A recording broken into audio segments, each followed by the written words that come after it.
Hello and welcome. My name is Manny Roberts and I'm the Regulatory Affairs Manager at the Institute of Promotional Marketing. Welcome to everyone today. With a massive information available at the moment about COVID-19, on this video webinar today, we'll be taking an overview of the situation by firstly looking at the impact of the virus and then what it may mean for the future of the advertising industry.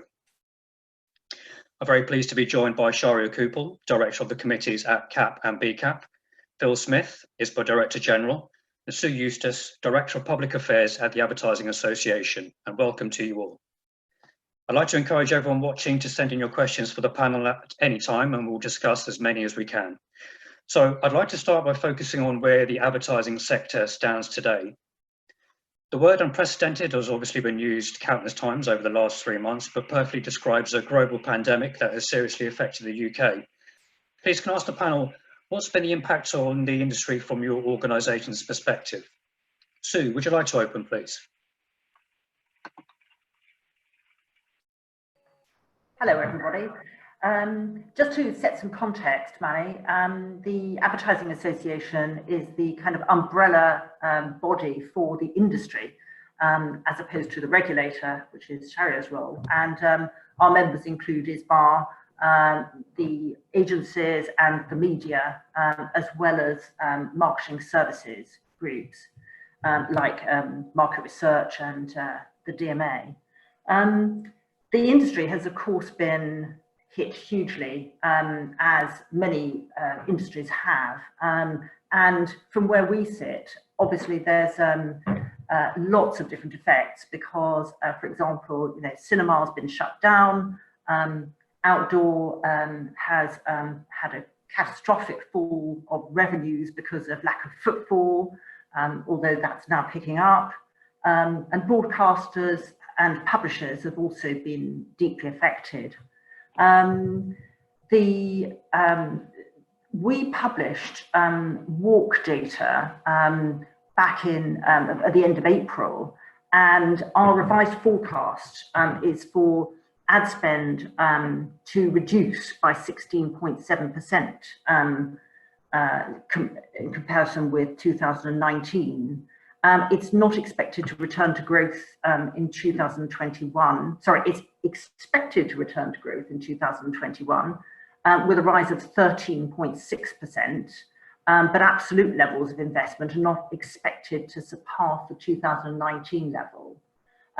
So this, of course, the walk data was gathered from across the industry at the beginning of lockdown, and perhaps it doesn't reflect the impact, the full impact in the last quarter, but we will be releasing our next forecast at the end of July, and that will include the Q1 reports plus updated forecasts for 2020 and 21.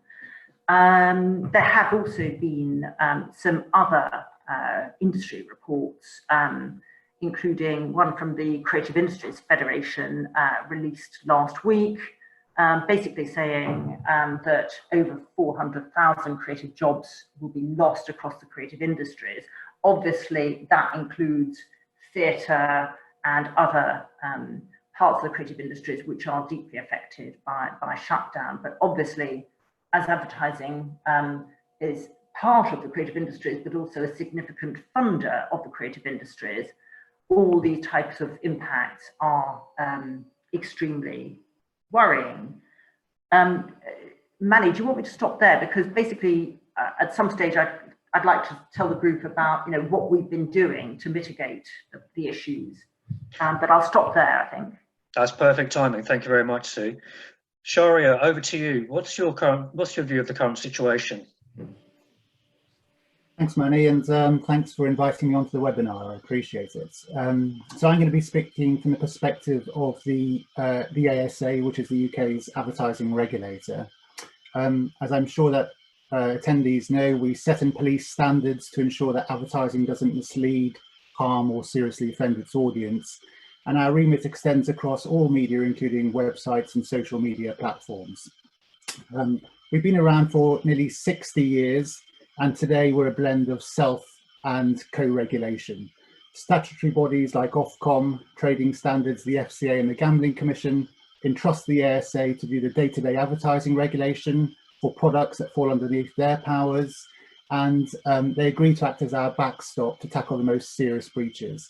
But at core, we're a self-regulatory body working with bodies like the IPM, like the AA, like ISBA, to set the highest standards in UK marketing and get the buy-in of the UK advertising industry to fund our regulation and tackle advertising that breaks our rules. My opening points on the impact of coronavirus starts with an admission. We didn't see it coming. I know we're not alone here, but the ASA places great store on horizon scanning. So each quarter we reflect on a myriad of intelligence stemming from research, from other regulatory insights, from public affairs, press and media reports, etc., to ensure that we're on top of all the key factors that affect our work. It helps to develop our priorities and ensure that we're acting in the right areas. Well, we didn't see coronavirus coming, so it's fair to say that our response has been characterised in parts by falling back on core regulatory principles, and in other parts, reacting quickly to new developments to ensure that we remain effective in these highly unusual times. By way of introduction to today's topic, I want to just touch, Manny, if I may, on 4 themes to summarise the ASA's experience and perspective on coronavirus. First theme is funding and operational impact. Coronavirus, as Sue has said, has hit the industry in the pockets, and therefore it's hit the ASA in the pockets because we're funded by a 0.1% levy on advertising spend. So when advertising spend drops, so does our budgets. We don't know how much advertising spend will drop this year. I was actually quite heartened to see Sue saying 16.7%, but we've seen predictions of anywhere between 12% and 45%. We don't receive any public funds, so we've been able to take advantage of the government's furlough scheme, which has seen us operate at a reduced headcount of about 70 to 80%, which has been a logistical headache, but it hasn't compromised our core regulatory activities. It has meant, however, we've had to park some more of our discretionary regulatory work.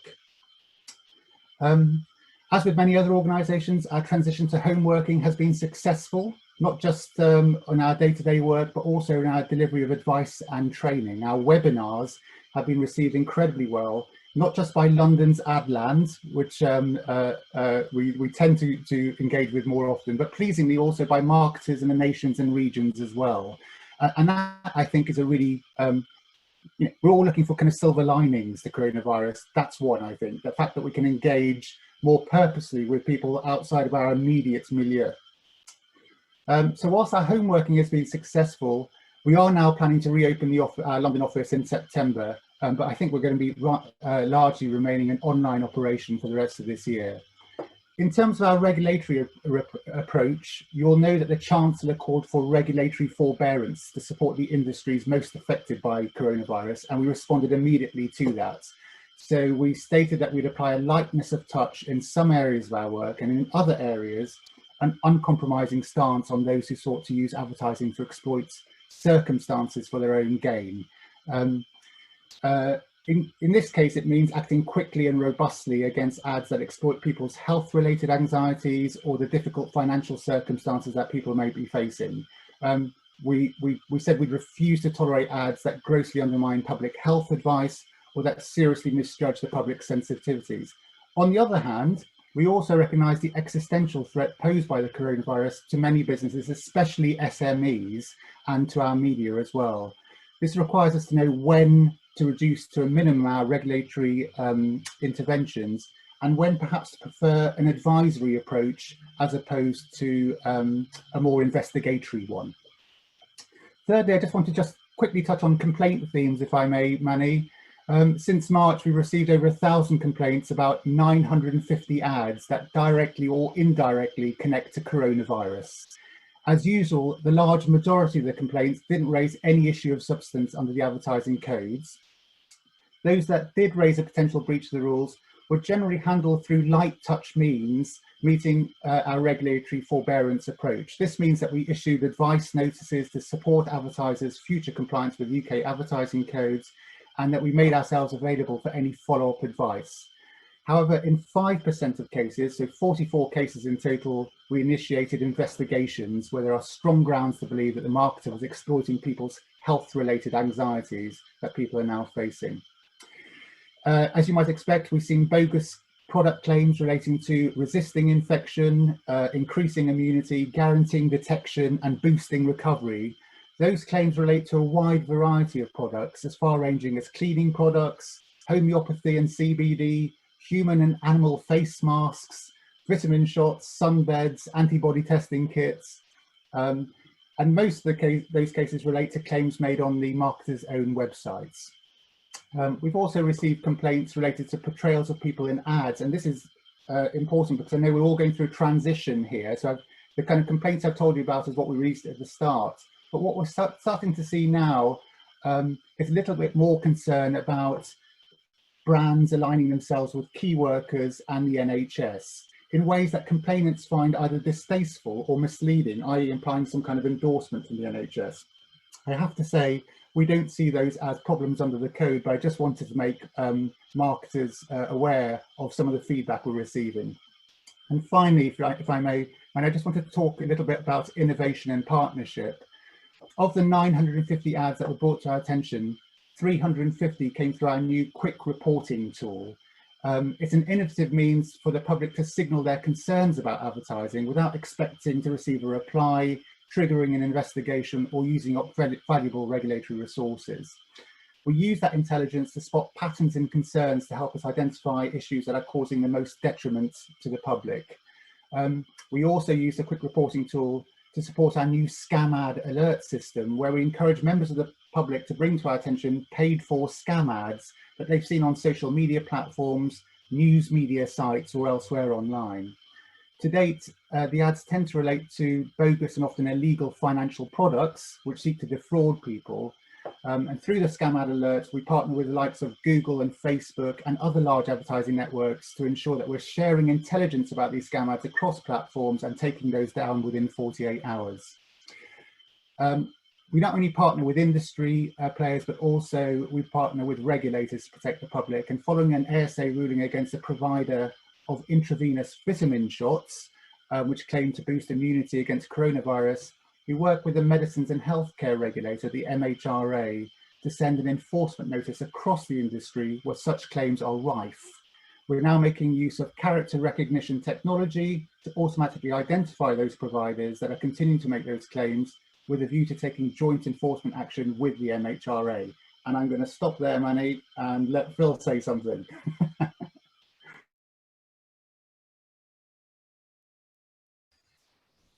You're on mute. Manny, shall I jump straight in, Manny? Yeah, so what I was going to say, Phil, yes, what's your take on where we currently stand? Yeah, I'll try and give a brief intro. If anybody doesn't know, ISBA is the body that is the representative organisation for leading advertisers. We've got around 3,000 brands across all sectors in membership. And since the crisis began, we've had a lot of engagement across our membership with brands looking for advice and guidance. What they're all telling us is that they've had to respond to a major shock and a wholesale change in consumer behaviour, which is stating the obvious. But the key is that nobody knows which elements of that behaviour are going to mark lasting change. Some of those impacts for our members have been existential. I mean, everybody knows about the troubles in the travel industry, hospitality industry. I mean, as one travel boss said to me, can you call it a business when you've got costs but no revenue? Automotive would be another sector I'd single out. More than 80% of the people we talk to have reduced their spending. Some have cut it completely. We have had some instances of entire marketing teams who've been on furlough. A few are continuing spending. Some are even spending a bit more, but they are very much in the minority. But of course, even those that are still spending are able to take advantage of much lower media prices. So in particular in broadcast TV, there is a point at which a certain amount of spend becomes too much because the coverage of the audience is not greater, but what you're actually buying is extra frequency, particularly amongst that daytime audience. And we know that that's one of the things that undermines public favourability. Massive changes in retail, and of course beneath the surface, even when some people think that sectors look as though they're doing quite well, they're not doing necessarily well profitably. So, take grocery, for example, the massive growth in e-commerce, operating stores with social distancing and the costs involved with that, people returning to a pattern of the one-stop shop rather than shopping little and often. All of those things in normal times would be pretty much existential threats for the business models of the existing players. Even packaged goods and food, where you'd say that's been pretty robust. They're having to cope with radical product mix changes and big supply chain impacts. One CMO said to me the other day, past trends are absolutely no help in forecasting today. And this is somebody who's seen a huge surge in his Indian food sales as people are making curries at home rather than buying them out of home. And then some advertisers are just stopping some types of spend because they're no longer appropriate. So some service messages just aren't appropriate when you can hardly keep service centres open when people have been experiencing 25% staff sickness. A lot of product advertising and promotional advertising is no longer relevant. So there have been huge swings, and what we're now seeing a lot of members, if not most, do, is they're continually researching to gauge that public mood as it changes. And they see being helpful in their communication to the public as the number one priority whenever they can. As they look forward, you're looking at consumer spending with very different spending priorities and allocation. Disposable income is going in different ways. In case you haven't noticed, your groceries are more expensive simply because there are no promotions right now. And then, of course, you've got people who are making more complex trade-off decisions as they look forward. So we all want to go on a holiday, but how does that weigh up against the costs, the hassle, the risk of that experience? We know that in some households there's quite a lot of pent-up spend in saving, but against that you have to match a number of households where we know that there's the prospect of permanent hardship and unemployment. How that's distributed is uncertain. What we do know, and what members seem to know, is that the public mood lags the government desire to open up the economy. What is more certain is that we've got quite a lot of unemployment on the horizon. People are taking on more debt. We don't have a bigger national debt. We have a recession ahead of us, and what our members are trying to do at every stage is to gauge where that's going to hit, and it will hit unevenly. So as they're thinking about the short term, let's say Q3, Q4, sure, they've got plans in place, but they're looking for maximum flexibility because almost for all of them, they can only spend out so far in front of consumer demand. And when they're thinking about 2021 and beyond, they're having to do that through the lens of scenario planning because there are so many things that are still unknown. The big recurrent themes that we hear for their own businesses as well as for their suppliers, they're really looking for more flexibility, much greater speed, and they see that as one of the advantages of the crisis. And there's a much greater intolerance for waste in spending. Thank you very much, Phil. You mentioned the recession there, and that's a point I'll probably come back to later, so thank you for that. A question which is coming from Paul is actually directed to you, Sue. How has the balance and total of online versus offline media spend been affected over the period? You mentioned out of home, ATL had dropped. But what about online spend in relation to more traditional offline media, plus expectations, average, normal spend levels for online? What's your opinion on that, please, Sue? Thank you. Clearly, online display and search, there's been falls, but it has not been as bad as the other media that I mentioned earlier. We have the full press release with the Q1, Q2 figures on our website, and Q3, Q4, and then 2020 and 2021 projections. Just looking at 2020 projections, for example, for online display, minus 12.7%, but bouncing back 17.3% in 2021, as against other media. For example, Radio, well, cinema has been particularly badly hit, obviously with 100% loss of revenue in Q2, with an overall loss projected of minus 33.6%, but again, bouncing back. Others, like magazines and radio, regional news brands don't look likely to bounce back as much. So it's a mixed picture. Obviously, online and search has suffered, but not as much as other media, as I think you'd expect. Manny, I will try and forward you the link to this press release, because I think that will give further information. And I would just say these figures are going to be updated the end of July. And I think we'll see some major adjustments, because they were based, as I said, on information gathered before and just as we were going into lockdown. Yeah, if I can just add to that, if you look at Q2 as the peak of the crisis, we were looking at a market that was about 40% down, and generally speaking, digital was doing better than traditional media. As Sue said, some traditional media were particularly acutely hit. Search was probably one of the best survivors through that, together with what I call closed market social media spending. Open market digital display was about down in line with the average at around 40%. And we were looking at TV between 40 and 50%, depending on which month you were looking at in particular. But I think overall, I would expect that we will see some swing towards digital as we come out of this as well. Just picking up the point around advertisers' need for greater flexibility, and we've been working hard with the broadcasters to ensure that they retain as much flexibility as they can in their spending, particularly around things like advanced booking deadlines, at the same time as allowing the broadcasters to operate their business. So Channel 4 are just now talking about what they're going to be doing in terms of reducing the deadlines and taking away some of the penalties for advertisers for later booking as we go into the autumn, and we'll expect similar positions coming out from the other broadcasters shortly. Thank you, Phil. Just coming back to you, Sue.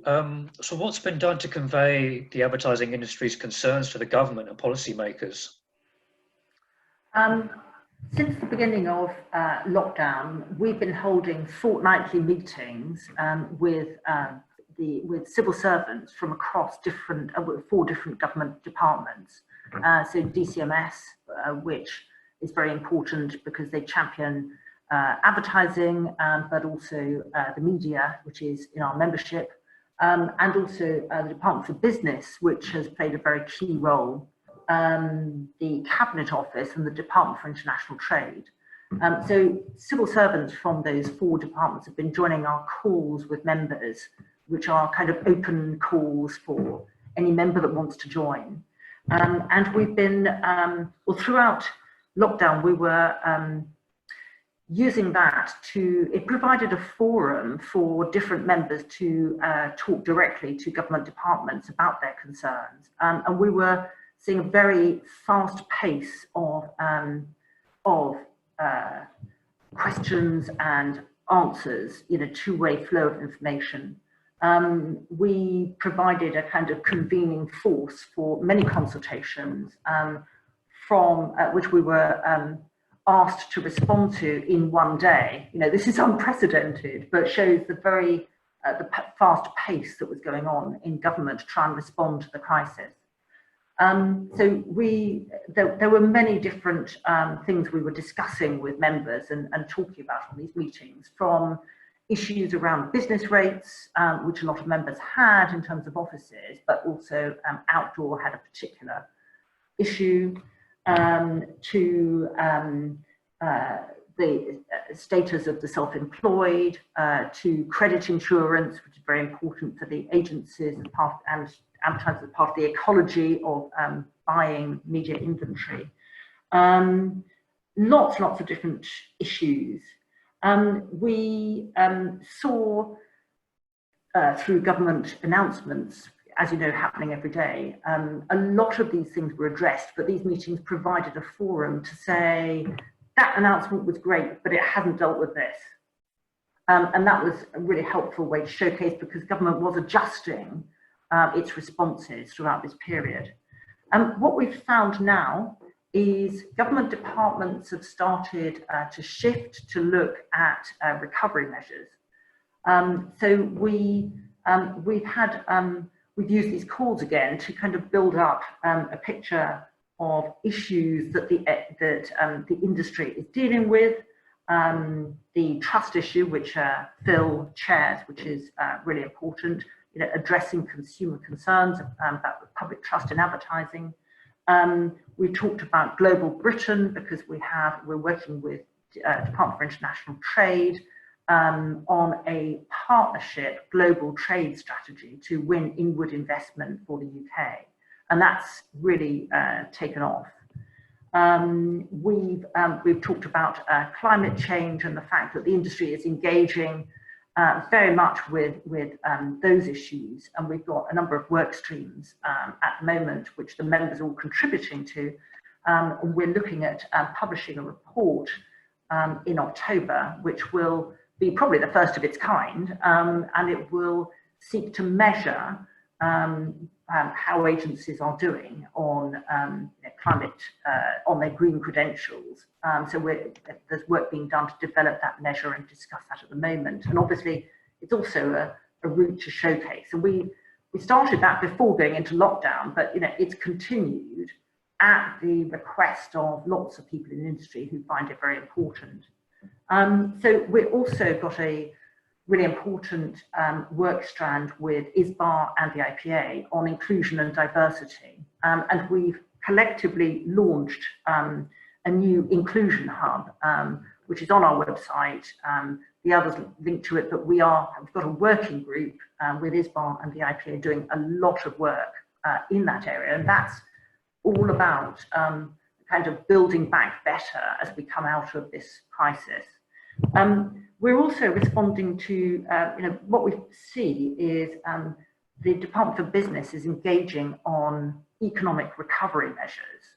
And we had, once again, a couple of days to turn around a response and feed into that, which was which was looking at all sorts of issues, like how it's basically a new government industrial strategy. So, words like, how government and industry can work together on innovation, how government and industry can work together on green recovery measures. Lots and lots of different things, how government can help startups. So I think there's quite a lot of things that your members will find interesting in that debate, which is just starting. If you look at DCMS, they are very engaged in a number of different issues, and ISBA has been very, very involved. I'll let Phil talk about that, with the publishers. And I think what DCMS have said is, the issues around AdWord blocking, which have denied publishers revenues, are causing significant problems going forwards for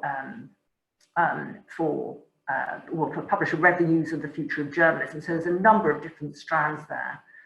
We're also discussing with members and Department for Culture, Media and Sport the idea of an advertising and marketing services tax credit. And we're doing a lot of work on that at the moment, with a view to looking at how a short-term tax credit might help boost economic growth. There's a lot more work to do, and it's a long shot, but it's very worth doing all these things at the moment, because government is very open to dialogue, very receptive. Just gives you a flavour of some of the things we've been doing. It sounds like the AA has been very active. We're actually about halfway, so just one final question before we move on to the future of the industry, if you like. Shahriar, I just wanted to ask, you mentioned regulatory forbearance. What does that actually mean in reality for advertisers and businesses? Well, as I said, Manny, our our statement on regulatory forbearance came immediately as a response to the Chancellor's call for regulatory forbearance for industries most affected by coronavirus. So specifically, it means, as I said, taking a lighter touch on those industries who are so affected that actually we wouldn't, the normal resources that they might place to legal and compliance may be in some way hampered. And also, in relation to your members, we might see situations of promotional marketing being disrupted through no fault of the promoter, but because of the circumstances they face. And your members, if they haven't already seen it, may be interested in a piece of guidance we produced that talked exactly about that, disrupted promotional marketing, and the lightness of touch the ASA would seek to employ in situations where the promoter was clearly acting in good faith, but was, as a result of the circumstances, found themselves perhaps unable to fulfill the promotion. So that has a kind of specific resonance with your members. More generally, as I say, regulatory forbearance doesn't mean going soft on those who use the situation to exploit it for their own ends. And I think, unfortunately, we have seen quite a few examples of where marketers are doing that in relation to health-related anxieties and perhaps now increasingly financial and employment-related anxieties. Phil was touching on something that seems all too predictable, that we are going to see a higher rate of unemployment going forward, and so therefore we'll have to be on our guard to ensure that vulnerabilities associated with being unemployed, that we mitigate the potential for that to occur. More widely, and we're not the only one who's undertaking regulatory forbearance, and this has had an impact on our work as well. We've seen other regulators exercising regulatory forbearance, and certainly from my perspective, that has meant parking some issues rather than forgetting about them entirely. So, for example, we've seen the ICO having built up quite a bit of momentum in relation to its investigation into the ad tech industry, parking that. I mean, that's my phraseology, not the ICOs, but we know what we mean by that. And also, more directly relevant to our work, we've seen governments park for quite a long time, actually, its investigation into whether there needs to be watershed restrictions on advertising of food and soft drink products before 9 p.m. Again, parked. This is a bizarre situation we find ourselves in. We really, this webinar would ordinarily have been about the country preparing for, for a life after the European Union and what might be the implications of that. But here we are talking about coronavirus when actually there's a whole lot of other stuff coming down the track as well. So, I mean, my point of raising that is, we have seen in related areas of our work, including in relation to campaigning organisation, perhaps a lowering of the voice somewhat, which has enabled us to focus on what we need to focus on, which is the coronavirus and dealing with that properly. I genuinely hope that the economy, society starts making a sooner recovery, so we are actually afforded the luxury of dealing with more discretionary regulatory activities, which are important, but move us away from what our focus absolutely has to be at the moment, which is protecting consumers and responsible businesses against irresponsible marketing. Thank you, Shahriar. Well, that's actually the perfect point to move on to the future of advertising as the lockdown begins to ease. I'd like to ask you all, how do you think the advertising industry will change after this current period? Obviously, it'll be very difficult to predict what might happen in the next 5 to 10 years, but obviously any thoughts you might have in that area would be very useful to hear, especially considering the virus may be permanently with us. We'd like to open with that one. Phil? Yeah, why not? So I think, as I said at the end of the last section, I mean, the big themes from advertisers are the need for more flexibility, particularly from media, intolerance of waste, and the need for speed. And I think the advertisers expect that the media landscape in particular is going to change.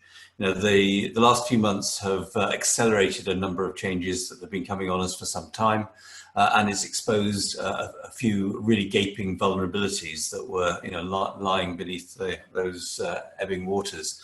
in particular the publishers on their troubled road to digital, which is, I think, the underlying cause for their concerns about keyword blocking, rather than the reality of keyword blocking as a threat to their business.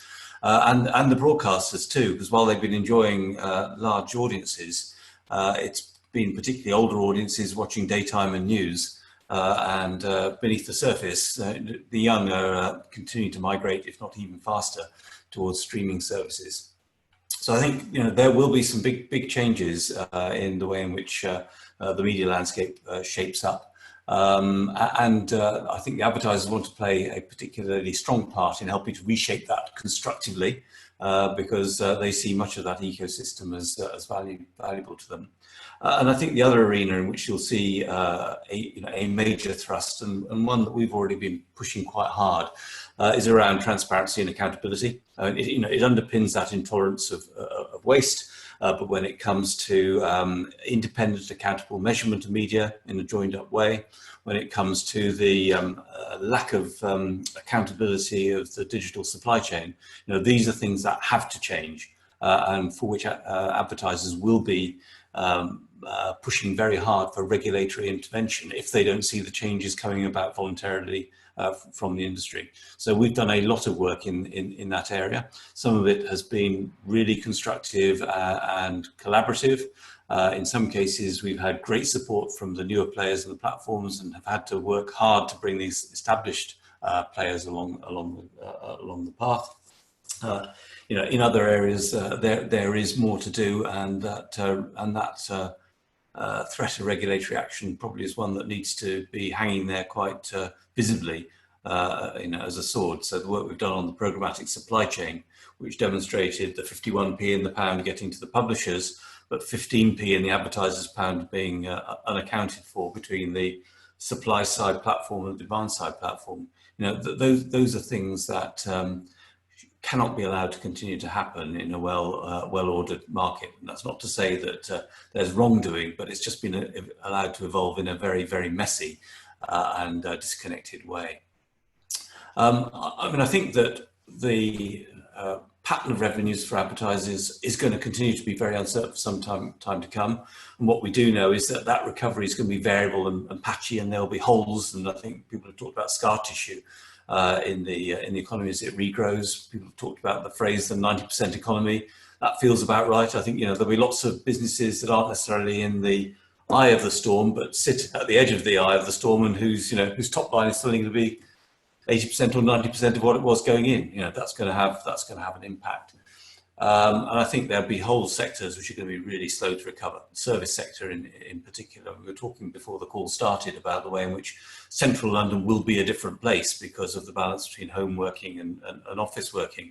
And just think about the numbers of jobs that hang off the back of that balance between home and office working in central London. And I think while advertisers themselves and the advertising industry will want to talk a good game while it's working hard to stimulate demand, there's only going to be the possibility of investing so much in advance of recovery. And I think more and more advertisers will be thinking about, you earn £1 and then you spend £1, and demonstrating the case for investment, rather than putting a big bet with everything going down on red, because they simply won't be able to face the consequences of failure. I think the last thing I'd just say is I think the workplace is going to feel different. Not only are employees benefiting, as we see from our own studies, with that better work-life balance, but employers now actively need to retain some of those productivity gains from remote working, and need to retain that added speed over the ground. They've got holes in their P&Ls and balance sheets that need to be fixed. And their ongoing costs are going to be will continue to be weighed down by social distancing for some time to come. Plus, you're going to see lots of underutilized office space. So I think you're going to see quite a bit of significant re-engineering going into 2021. And unfortunately, that's probably going to make life worse rather than better when it comes to the employment position. Thank you for that, Phil. That was very interesting. Sue, how do you see the future from the Advertising Association's perspective? Well, I think Phil's painted such a good picture that it's there's not too much to add to that. Sure. I think that we enter into another period which is pretty unknown. There's a lot of talk at the moment around offices being left vacant, lots more home working. And obviously that's something that we at the AA, like everybody else, is looking at, and you know, the knock-on costs, office costs and so on. And I think this period has shown that one can do things much faster, more effectively. You know, we can convene an industry dialogue, you know, like the same day, and you know, relay those messages to government. It just, everything's speeded up, as you know, and I think that we won't lose all that. I think we, through our work streams that I've already outlined, are well aware that you know, there will be a lot of redundancies, and there's perhaps some mitigating things that the industry collectively can do. One of the issues raised on our last call last week was, you know, can we look to, can we try and get some government grants to help with industry training schemes that would equip those made redundant with new skills for, you know, a very fast changing workplace. So that's a really interesting idea, and you know, we'll be exploring that and kind of bringing together that discussion. So I think there's, you know, we've been very involved in all the discussions with government around guidelines, and there's a lot of different perspectives from across our membership. You know, the Market Research Society has a particular angle because of sending often elderly researchers into people's homes, which is one aspect of what they do, you know, and what are the rules going to be around social distancing for the over 70s if they want to, you know, continue to play a role. I mean, it's, you know, lots of very specific things. The Promotional Merchandising Association is very concerned about Brexit and you know, the supply of goods and supply chains from other countries due to you know, planes and so on having stopped largely. So there's a lot of issues, and Brexit is of course coming soon upon us and is a pretty unknown quantity. I forgot to say earlier that we are playing a very active role in government, involving ourselves in the various industry dialogues. And you know, I think that we're feeling from where we stand at the moment that there's a pretty positive narrative coming out of the government in terms of how the talks, you know, feel. They feel constructive, positive. You know, they feel that we are where we should be, but a lot of skepticism from industry bodies in Brussels on the other side of the channel. And I think, you know, we're thinking that at best there might be a sort of skinny deal, focusing on, you know, the big issues like aviation, maybe security and so on. But, you know, there's a lot of other issues which may not be dealt with and resolved. And then, of course, once we come out after December, we'll be on WTO terms with the EU and negotiating from that perspective. So we've noticed, you know, so, as you would imagine from the press, a real focus at the moment on an escalation of discussions going on the US deal. You know, we've seen in the press they're trying to get the Japan deal sorted. So there's masses of discussions going alongside this Brexit discussion. But, you know, I think that we're in for quite troubled waters on all that, and a lot of uncertainties. And one issue which we've been lobbying hard on is to get data adequacy status from the European Commission, so that we can try and so that there won't be any disruption to data flows across borders. Even though you'd think it was fairly obvious thing that would be fine, that whole decision is for the Commission to take, and it's being mired in the politics around these Brexit talks. So we're in for challenging times ahead, both in terms of, you know, the recovery, but in addition, Brexit. Yeah, certainly tumultuous times ahead. So we've actually had some questions come in, which I'd like to squeeze in as we're quite running low on time now. When is the right time for brands to move away from COVID-19 advertising? The virus is still very much prevalent in everybody's lives. However, consumer fatigue from COVID-19 advertising has seemingly set in, which is a good question. Would anyone like to take that one?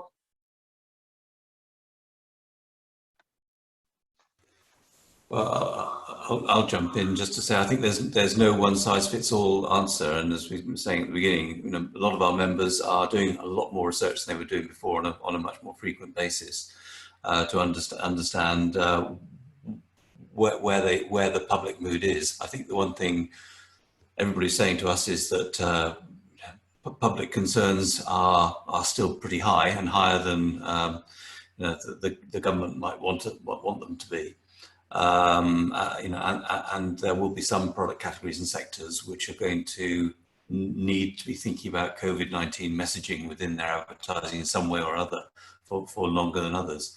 So I think short answer is it ain't over, but everybody's going to have to make their own mind up, and I think they're going to continue to want to be as nimble and agile as they can.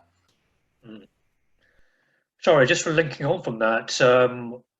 Do you think there might be any code changes as a result of, or code adjustments as a result of of COVID-19? Obviously, you mentioned promotional marketing, which obviously has been seriously affected, especially activations which are in progress when the pandemic began. So, for example, would perhaps the closing date clause of Section 8 be reviewed, or do you see guidance notes perhaps being the best approach?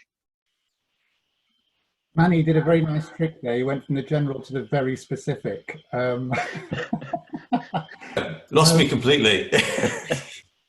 I mean, one of the beauties about being a regulator is you have time to think and formulate a response to a problem.